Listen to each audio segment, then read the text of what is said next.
नमस्कार, मी सौरभ कोरटकर. TV9 मराठीमध्ये आपल्या सगळ्यांचं स्वागत. आता आपण बघूयात टॉप 9 राजकीय बातम्या.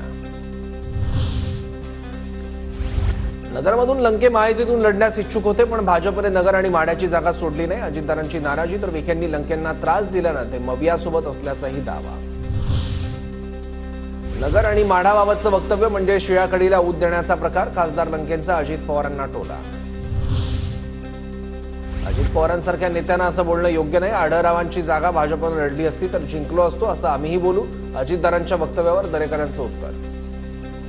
आता आम्ही शिवाजीराव पाटील आढळराव हे त्या ठिकाणी जर भाजपकडून लढले असते तर निवडून आले असते, असं आम्ही म्हणू ना. कुणी कोणाला त्रास दिला हे मला माहिती नाही. तिकीट देण्याचा निर्णय दिल्लीतील वरिष्ठांचा असतो. विखेंनी लंकेंना त्रास दिल्याच्या दादांच्या विधानावर महाजनांची प्रतिक्रिया. माझ्यासोबत असलेले आमदार माघारी गेले तरी हरकत नाही. नव्या लोकांना मी संधी देऊ. माझ्याकडे अनेक नवे चेहरे. अजित पवारांचं अनौपचारिक गप्पांमध्ये वक्तव्य. विधान परिषदेत फुटलेल्या आमदारांबाबत योग्य वेळी निर्णय होईल. संबंधित आमदारांबाबतचा अहवाल दिल्लीत पाठवला. बाळासाहेब थोरातांची माहिती. काय आम्हाला माहित नाही. काही लोकांचं प्रसूती झालं, इथं आम्ही मागणी करतोय. आम्हाला काही निष्पत्ती त्याच्यात आलेली आहे. आम्ही अहवाल तो दिल्लीला दिलेला आहे. योग्य निर्णय योग्य वेळी होईल.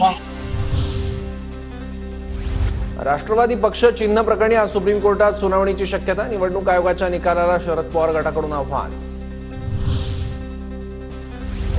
शरद पवार शुक्रवारपासून 2 दिवसांच्या नाशिक दौऱ्यावर. पदाधिकारी आणि कार्यकर्त्यांची बैठक घेणार. लोकसभेच्या निवडणुकीनंतर ठाकरे गटाचं मिशन विधानसभा. आदित्य ठाकरेंचे आजपासून विधानसभा निहाय दौरे सुरू. कर्जतमध्ये आज आदित्य ठाकरेंच्या उपस्थितीत भव्य मेळावा.